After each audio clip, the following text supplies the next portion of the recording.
Media మిత్రులకు, print and electronic media అందరికీ నమస్కారం. తెలంగాణ అస్తిత్వ వేదిక ఆవిర్భావ సమావేశం ఎల్లుండి 19వ తేదీన రవీంద్ర భారతి పైడి జయరాజ్ హాల్లో జరపాలని నిర్ణయించాం. ఈ సందర్భంగా తెలంగాణ సోయి ఉన్న ప్రజలకు, తెలంగాణ సోయి తెచ్చుకోవాలనుకుంటున్న వారికి, ఈనాటి నవతరానికి ఈ అస్తిత్వ వేదిక అవసరం ఏంటి, అస్తిత్వం గురించి మనం ఎందుకు ప్రయత్నించాల్సిన అవసరం ఉంది, అస్తిత్వ పరిరక్షణ కోసం. ముందుగా వేదిక మీద ఉన్న పెద్దలందరికీ కూడా పేరు పేరున నమస్కారాలు. మేము ఈ వేదిక మీద ఉన్న వాళ్ళమే కాకుండా దాదాపు ఒక 40-45 మందిని, చాలామందిని మనము ఉద్యమ కాలం నుంచి కూడా గుర్తుపట్టే వ్యక్తులే. టంకసాల అశోక్ గారు కానీ, ఇంకా సి వీరేందర్ లాంటి సైకాలజిస్టులు, ఎంతోమంది ఇంజనీర్లు, మన జేఏసీ ఇంజనీర్ల జేఏసీ స్థాపించిన వెంకటేశం గారు, దాని జేఏసీ చైర్మన్ ఉండే కో చైర్మన్ కిషన్ గారు, మహబూబ్ నగర్ సి ఖగేందర్ గారు, ప్రొఫెసర్ రాజ్యలక్ష్మి డిగ్రీ కాలేజ్ ప్రిన్సిపాల్గా పనిచేస్తున్నారు, ప్రొఫెసర్ కనకదుర్గ గారు, దంటు కనకదుర్గ గారు తెలంగాణ ఉద్యమంలో కలిసి పనిచేసిన సీనియర్ ప్రొఫెసర్ ఆమె. ఇట్లా చాలా మందిని మాతో కలిసి ఒక 3 నెలల నుంచి ఈ ఏదన్నా అస్తిత్వం కోసం మనం ఏమన్నా చేయాలి. ఎందుకు వచ్చింది ఆలోచన అంటే, ఈ తనుగుల చెక్ డ్యామ్ను కొంతమంది ఇసుక మాఫియా పేల్చేసిన సంగతి మీకు అందరికి తెలుసు. ఆ సందర్భంగా water man of India Rajender Singh గారు కూడా వచ్చి ఇదే ప్రెస్ క్లబ్లో ఈ ఇసుక మాఫియా చేసిన దుశ్చర్యల గురించి సాక్ష్యాధారాలతో సహా బయటపెట్టడం జరిగింది. సో ఎప్పుడైతే అది జరిగిందో మాకు అర్థమైంది ఏంటంటే, తెలంగాణలో విధ్వంసం చేసే శక్తులు ఉండవు. తెలంగాణ వాళ్ళు కూల్చేయడంలో ముందుండరు, నిర్మాణంలో ముందుంటారు. మరి ఎక్కడి నుంచి వచ్చింది పనికి మాలిన సంస్కృతి? ఈ కూల్చేయడం ఏంటి? ఈ కూల్చేయడం అనేది మన సంస్కృతే కాదు కదా. 10 మందికి మేలు చేసే సంస్కృతి మనది. మనం ఒకరికి మేలు చేయలేకపోయినా కూడా కీడు చేసే స్వభావం తెలంగాణ వాళ్ళది కాదు. తెలంగాణ అస్తిత్వం అనేది క్రమక్రమంగా ప్రమాదంలో పడుతున్నది. తెలంగాణ ఉద్యమంలో ముందున్న వాళ్ళము, తెలంగాణ రాష్ట్రం వచ్చిన తర్వాత మనం అస్తిత్వం గురించి అసలు పట్టించుకోలేదు. దానివల్ల జరగాల్సిన నష్టం చాలా జరుగుతున్నది. దాదాపు 2014లోనే ఇట్లాంటి ఒక అస్తిత్వ వేదిక అనేది ఏర్పాటు చేయాల్సిన అవసరం ఉండే. ఎందుకంటే చాలామంది యంగ్ జనరేషన్కి ఈ తెలంగాణ ఉద్యమం ఎందుకు వచ్చింది, తెలంగాణలో ఈ సోయి అనేది ఇప్పుడున్న జనరేషన్కి అసలు కంప్లీట్గా లేకుండా పోయింది. సార్ పైకి రండి, నాగేంద్ర ఒక చైర్ సార్ పైకి అండి. సిహెచ్వి ప్రభాకర్ గారు, వారు సీనియర్ జర్నలిస్టు జగిత్యాల, అదేవిధంగా పత్రికకు కూడా తన ఎడిటర్గా ఉన్నారు. వారు కూడా మాతో కలిసి పనిచేస్తున్నారు. వారికి స్వాగతం. సో అందుకే నవతరానికి తెలంగాణ మీద ఒక సోయి రావాల్సిన అవసరం ఉంది. మరి అస్తిత్వం అంటే ఏంది? అస్తిత్వం అంటే మన రూట్స్, మన మూలాలు. మన మూలాల గురించి చెప్పాలనుకున్నప్పుడు చరిత్ర, సంస్కృతి, ఇక్కడ చరిత్ర ఎప్పటి నుంచి ఉంది? ఇక్కడ ఆది మానవుల కాడి నుంచి ఉంది, రాతి యుగం నుంచి ఉంది. మన పెద్దపల్లికి సంబంధించిన రాజ్యలక్ష్మి గారు రండి, పైకి రండి, ఇంకొక చేరేయండి. ఇందాకనే చెప్పాను, professor Rajyalakshmi degree college principal తను, వారు కూడా మాతో పాటు పనిచేస్తున్నారు. సో ఆది మానవుల మూలాలు ఇక్కడ ఉన్నాయని చెప్పిన మొట్టమొదటి వ్యక్తి ఠాకూర్ రాజారాం సింగ్ పెద్దపల్లి. ఆయన ఇక్కడి వాడు కాడు, రాజ్పుత్ ఫ్యామిలీ. అయినా కూడా మన అస్తిత్వం గురించి ఆయన మారుమూల ప్రాంతాలకు కూడా, గోదావరి తీరాలకు పోయి ఆయన అన్వేషణలోనే ఆ డైనోసార్ యొక్క అవశేషాలు కానీ, గోదావరి ఒడ్డున ఏటూరు నగరం దగ్గర రాతి యుగపు పనిముట్లు కానీ ఆయన బయటపెట్టడం జరిగింది. అంటే తెలంగాణ సంస్కృతి చరిత్ర అనేది ఇదేదో శాతవాహనుల కాలం నుంచో బుద్ధుని కాలం నుంచో ఉన్నది కాదు. ఇది ఆది మానవుని కాలం నుంచి కూడా ఇక్కడ ఉంది. ఇక్కడ మేడారం అడవుల్లో ఉండే ఆదివాసులంతా కూడా ఇక్కడ మూలవాసులు అనే విషయాన్ని ఠాకూర్ రాజారాం సింగ్ గారు బయటపెట్టడం జరిగింది. సో మన అస్తిత్వంలో ఆనాటి నుంచి మనం చూసినట్టయితే బుద్ధుని సంస్కృతి, బుద్ధుని జీవితకాలంలోనే ఇక్కడ విరాజిల్లింది. బుద్ధుని బోధనలు కానీ, బుద్ధుని సంస్కృతి కానీ. అందులో ఉన్న మంచిని మనము ఇప్పటికీ కూడా మనం మన తరానికి అందించాల్సిన అవసరం ఉంది. బౌద్ధ మతంలో ఉన్న విశిష్టత కానీ, బౌద్ధ మతంలోని మంచి కానీ, అదేవిధంగా ఆ తర్వాత వచ్చిన రాజవంశాలు వాళ్ళు ప్రవేశపెట్టిన అనేక సంస్కరణలు ఈ సమాజం అంతా క్రమక్రమంగా ఎదుగుతూ వచ్చింది. ఒక్కొక్క రాజరికంలో వాళ్ళు కొన్ని మంచి, కొన్ని ప్రజలకు పనికొచ్చేటి చెప్తూ వచ్చారు. సో అవన్నిటిని కూడా మన సంస్కృతిలో, మన చరిత్రలో భాగంగా చూస్తాం. ఇటీవల కాలంలో కూడా, కాకతీయుల కాలంలో మీకు అందరికీ తెలుసు, ఒక గొప్ప నాగరికత ఈ గడ్డ మీద విలసిల్లింది. అంటే వాళ్ళ చరిత్రను మనము తెలుసుకోకుండా, వర్తమానాన్ని అర్థం చేసుకోకుండా మన భవిష్యత్తును నిర్మించలేం. తెలంగాణ ప్రజల ఆకాంక్ష ఒక బంగారు భవిష్యత్తు మనకు ఉండాలి. కాబట్టి ఒక ఉజ్వలమైన భవిష్యత్తు కోసం తెలంగాణ ప్రజలు చాలా త్యాగాలు చేశారు. 1969లో మనకు తెలుసు 370 మంది తుపాకీ గుళ్ళకు బలైపోయారు. ఎందుకోసం అంటే తెలంగాణ వస్తే మన బ్రతుకులు బాగుపడతాయి, మన భవిష్యత్తు మనకు భద్రంగా ఉంటుంది అని చెప్పి ఎంతో మంది ఆ ఉద్యమంలో ప్రాణాలు కోల్పోయారు. తర్వాత వచ్చిన మలిదశ ఉద్యమంలో 1200కు పైగా యువకులు వాళ్ళంతటి వాళ్ళే ఆత్మహత్యలు చేసుకున్నారు, బలవన్ మరణాలకు పాల్పడ్డారు. అది తెలంగాణ ఉద్యమ చరిత్రలో ఒక విషాద ఘట్టమే అయినా కూడా అది జరిగింది. ఎందుకోసం? ప్రజల కోసం ప్రాణం ఇచ్చే వాళ్ళు తెలంగాణ గడ్డ మీద ఉంటారు. ఈ విషయం అర్థం కావాలి ఈనాటి తరానికి. మీరు ఏ రాష్ట్రంలో చూడండి, ప్రజల కోసం, ప్రజల హక్కుల కోసం, ప్రజల జీవితాల కోసం తమంతట తాము ఆత్మార్పణ చేసుకునే వాళ్ళు మనకు ఎక్కడా కనబడదు, భారతదేశంలో కానీ ప్రపంచంలో కానీ. అది కేవలం తెలంగాణ గడ్డ మీదనే జరిగింది. తమిళనాడులో కూడా బలిదానాలు చేసుకుంటారు, కానీ అక్కడ నాయకుల కోసం చేసుకుంటారు. జయలలిత నిరాహార దీక్ష చేస్తే వాళ్ళు ఆత్మహత్యలు చేసుకుంటారు. కరుణానిధికి ఏమన్నా అవమానం జరిగితే వాళ్ళు ఆత్మహత్యలు చేసుకుంటారు. కానీ తెలంగాణలో ఏ నాయకుని కోసం ఎవరు ఆత్మహత్య చేసుకోరు, ప్రజల కోసం చేసుకుంటారు.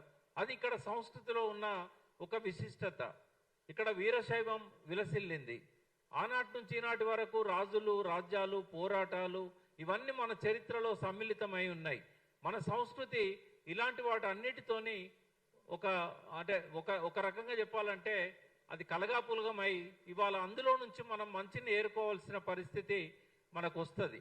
కాబట్టి ఈ సాంస్కృతిక జీవధారలో మనకి ఇక్కడ హైదరాబాద్ అనేది 1591 ఆ ప్రాంతంలో 400 సంవత్సరాల కింద ఇక్కడ హైదరాబాద్ అనేది ఏర్పడ్డది. 430 సంవత్సరాల కింద హైదరాబాద్ ఒక విశిష్టమైన సంస్కృతిగా మనకు కనబడుతుంది. ఇక్కడ భారతదేశంలోని అన్ని ప్రాంతాల నుంచి ఇక్కడ ప్రజలు వచ్చి ఇక్కడ నివసిస్తూ ఉంటారు. ఇక్కడ రాజస్థాన్ నుంచి, అక్కడి నుంచి వచ్చిన లంబాడీస్ కావచ్చు, అక్కడి నుంచి వచ్చిన రాజ్పుతులు కావచ్చు, ఉత్తర భారతదేశం నుంచి, మధ్య భారతదేశం నుంచి వచ్చిన లోధీస్ కావచ్చు, ఇక్కడ మార్వార్ ప్రాంతం నుంచి వచ్చిన జోధ్పూర్ ఆ ప్రాంతం నుంచి రాజస్థాన్లో మార్వాడీస్ వచ్చారు.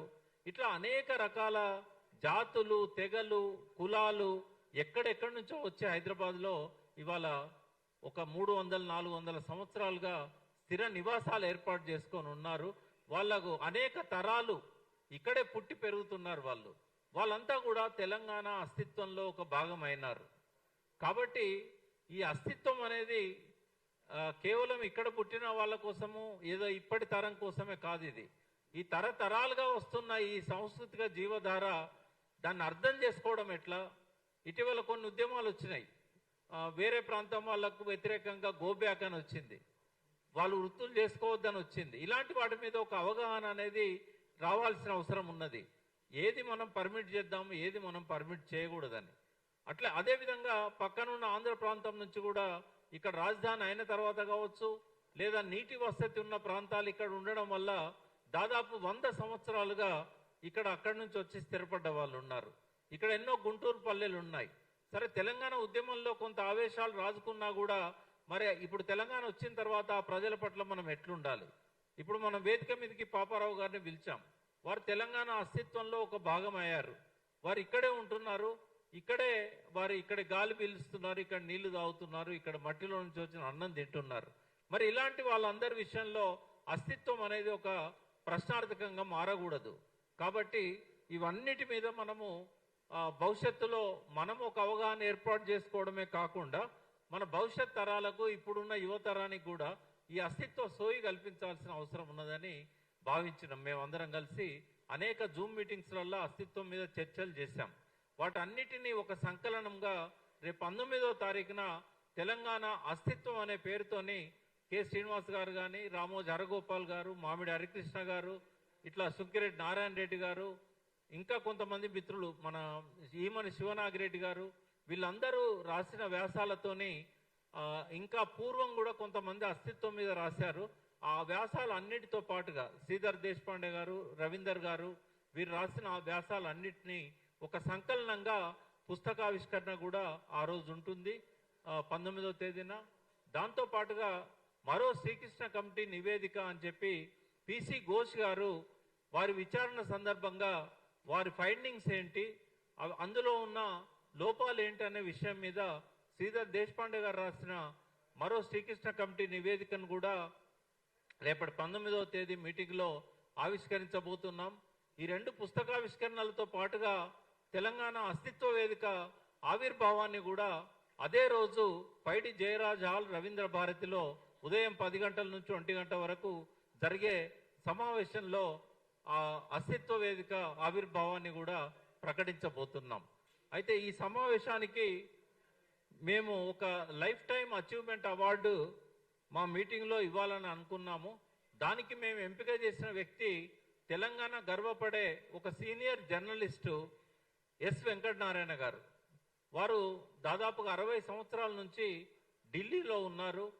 వారు కమలాపురం అనే మారుమూల పల్లెల్లో వికసించిన ఒక పద్మం తెలంగాణకి ఒక గొప్ప ఆభరణం. సో వారు ఇందిరాగాంధీ దగ్గర నుంచి, రాజీవ్ గాంధీ దగ్గర నుంచి ఇప్పుడు రాహుల్ గాంధీ వరకు కూడా, మోడీ వరకు కూడా, ప్రధానమంత్రులకు కూడా సలహాలు ఇవ్వగలిగే వ్యక్తి. ఈ తెలంగాణ గడ్డ మీద పుట్టినందుకు మనందరం గర్వపడాలి. వారిని ఆ రోజు ఆహ్వానించి ప్రత్యేకంగా లైఫ్ టైం అచీవ్మెంట్ అవార్డు ఇచ్చి సత్కరించాలని తెలంగాణ అస్తిత్వ వేదిక భావించింది. అదేవిధంగా చక్రపాణి గారు, మనందరూ తెలుసు, గంటా చక్రపాణి గారు ఎప్పుడు తెలంగాణ అస్తిత్వం మీద, తెలంగాణ సమకాలీన రాజకీయాల మీద విశ్లేషిస్తారు. గతంలో సక్సెస్ఫుల్గా పబ్లిక్ సర్వీస్ కమిషన్ చైర్మన్గా, మొట్టమొదటి తెలంగాణ పబ్లిక్ సర్వీస్ కమిషన్ చైర్మన్గా పనిచేసి విరమణానంతరం ఇప్పుడు మళ్ళీ ఓపెన్ యూనివర్సిటీలో వైస్ ఛాన్సలర్గా ఉన్నారు. వారి చేతుల మీదుగా ఈ సత్కారాన్ని వెంకటనారాయణ గారు పొందబోతున్నారు. వారితో పాటుగా ఈ సమావేశానికి వ్యాసాలు రాసిన, ఆర్టికల్స్ రాసిన కె శ్రీనివాస్ లాంటి వాళ్ళందరినీ కూడా మేము ఆహ్వానించాం. అల్లం నారాయణ గారు కూడా ఆయన తెలంగాణ అస్తిత్వానికి ఒక ప్రతీకలాగా అనేక పుస్తకాలు రాశారు. ప్రాణహిత లాంటి పుస్తకాలు. తెలంగాణ ఉద్యమ కాలమే కాదు, తెలంగాణ ఉద్యమానికంటే ముందు కూడా ఆయన ప్రజల కోసం పనిచేసిన ఒక గొప్ప జర్నలిస్టు. ప్రెస్ అకాడమీ చైర్మన్గా ఆయన 9.5 సంవత్సరాలు పనిచేశారు. వారిని కూడా మేము ఆ రోజు వేదిక మీదకి ఆహ్వానిస్తున్నాం. వారితో పాటుగా ఈ సంస్థలో ఉన్న ముఖ్యులందరూ కూడా అందులో భాగం అవుతున్నారు. ఈ అస్తిత్వ సోయి కల్పించాలనే మా ఈ ప్రయత్నాన్ని తెలంగాణ సమాజం ఆదరిస్తుందని, గౌరవిస్తుందని మేము భావిస్తున్నాం. అదేవిధంగా వేదిక మీద ఉన్న బుచ్చన్న లాంటి వాళ్ళు, అదేవిధంగా మీలో ఉన్న చాలామంది జర్నలిస్టులు కూడా మాతో పాటుగా మీరు కలిసి రావాలని మేము కోరుతున్నాం. జర్నలిస్టుగా మేము ఇప్పటిదాకా బుచ్చన్న జర్నలిస్ట్గానే చూసినాం. కానీ మా జూమ్ మీటింగ్లలో ఆయన ఇన్పుట్స్ చూసినప్పుడు ఒక ఫిలాసఫర్గా, అంటే తెలంగాణలో తత్వవేత్తలు చాలా తక్కువ మంది ఉన్నారు, వ్యాఖ్యాతలు చాలా ఎక్కువ మంది ఉన్నారు. నేను వ్యాఖ్యాతనే కానీ నేను తత్వవేత్తను కాదు. కానీ నేను యూనివర్సిటీలో డిస్టింక్షన్ తత్వశాస్త్రంలో, అంటే మనం చదివింది ఒకటవుతుంది, మనం చేసేది ఒకటవుతుంది. బుచ్చన్నను ఒక జర్నలిస్ట్గా చూసినాం, కానీ ఆయన లోపల ఒక గొప్ప తత్వవేత్త ఉన్నాడు. మేము ఈ అస్తిత్వ వేదిక పెట్టకపోతే ఆయన లోపల ఉన్న ఆ తత్వవేత్త బయటకు వచ్చేవాడే కాదు. సో ఇలా ఎంతో మంది మనకు మట్టిలో మాణిక్యాల్లాగా తెలంగాణ మట్టిలో ఎంతో మంది గొప్ప వాళ్ళు ఉన్నారు. వాళ్ళందరినీ ఈ వేదిక మీదకి మేము ఆహ్వానిస్తున్నాం. సో మీరు కూడా, మీడియాకు కూడా మేము ఆహ్వానిస్తున్నాం. 10 గంటల కల్లా రవీంద్ర భారతిలో ఎల్లుండి ఉండాలని చెప్పి మీడియాకు మరొకసారి కోరుతూ, మా మిత్రులు కూడా మీతో 2 నిమిషాలు పంచుకుంటారు. ముందుగా శ్రీధర్ దేశపాండే గారు అందరికీ చిరపరిచితులు. అస్తిత్వం గురించి ఎట్లా ప్రమాదం ఏర్పడ్డది, కేవలం తెలంగాణ తల్లి చేతుల్లో నుంచి బతుకమ్మ మాయమైనందుకే అస్తిత్వం కాదు. ఇవాళ జలవనరులు ఎట్లా తరలించుకుపోతున్నారు, మన నీళ్లు మనకు కావాలని గద్దర్ గలమెత్తాడు. మా నీళ్లు మాకే, మా భూములు మాకే, మా నిధులు మాకే అని చెప్పి గద్దర్ ఎక్కడున్నా కూడా ఆ నినాదం ఇచ్చేవాడు. కానీ ఇవాళ మా నీళ్లు మాకు కాకుండా పోతున్నాయి. తెలంగాణ వచ్చినా కూడా నీళ్లను కాపాడుకోలేకపోతున్నాం. దాని మీద మీకు శ్రీధర్ దేశపాండే గారిని వివరించాల్సిందిగా కోరుతున్నాను. అదేవిధంగా మన అస్తిత్వం మీద ఎట్లా అటాక్ జరుగుతుందో తెలంగాణ అస్తిత్వం మీద నిన్న మధ్యాహ్నమే మనం చూసాం. లోకసభ సాక్షిగా 542 మంది ఎంపీల సాక్షిగా ఆ తేజస్వి సూర్య అనే బీజేపీ ఎంపీ పాకిస్తాన్తో పోల్చినప్పుడు, పాకిస్తాన్ విభజనతోని ఆంధ్ర రాష్ట్ర తెలంగాణ విభజనను పోల్చినప్పుడు ఒక్క గొంతు పెగలలేదు. ఆడ 8 మంది బీజేపీ ఎంపీలు తెలంగాణ నుంచి ఉన్నారు, 8 మంది కాంగ్రెస్ నుంచి ఉన్నారు. అందరూ కూడా నిద్రపోతున్నారా, లేకుంటే వాళ్ళ లోపల ఆవేశం చచ్చిపోయిందా? ఇట్లా మన అస్తిత్వం మీద నిరంతరం అటాక్స్ జరుగుతూ ఉంటే, మొన్నటికి మొన్న ఆంధ్ర ఎంపీ కూడా ఇష్టం వచ్చినట్టుగా మాట్లాడాడు. చంద్రబాబు నాయుడు ఏమో తెలంగాణ ఉద్యమం నా బ్రెయిన్ చైల్డ్ అన్నాడు. చంద్రబాబు నాయుడే అడ్డుపడకపోతే ఇంతమంది చనిపోయే వాళ్ళ 1200 మంది. ఈ పాపాలన్నిటికీ బాధ్యత వహించాల్సిన చంద్రబాబు నాయుడు తెలంగాణ నా బ్రెయిన్ చైల్డ్ అంటే కూడా తెలంగాణ సమాజంలో స్పందన లేదు. మళ్ళొక్కసారి ఉద్యమ స్ఫూర్తిని చూపెట్టాల్సిన సమయం ఆసన్నమైంది. కాబట్టే మరొక్కసారి గతంలో ఉద్యమకారులుగా మా బాధ్యతను మేము గుర్తించాం. కాబట్టే ఇవాళ సీతారామరావు కానీ మేము కానీ అందరం ముందుకొస్తున్నాం. మీరు కూడా జర్నలిస్టులు తెలంగాణ ఉద్యమంలో గొప్ప పాత్ర నిర్వహించారు. 2001లో టీఆర్ఎస్ ఆవిర్భావమే కాదు, మొట్టమొదటిసారి జర్నలిస్టులే తెలంగాణ జేఏసీ పెట్టిన సంగతిని మీకు గుర్తు చేస్తున్నా. నేను మొట్టమొదటి సంఘం తెలంగాణ జర్నలిస్టులే పొలిటికల్ పార్టీ తర్వాత. కాబట్టి ఈ ఉద్యమంలో కూడా మీరు మాలో భాగం కావాలి, మాకు మార్గదర్శకులు కావాలని కోరుతూ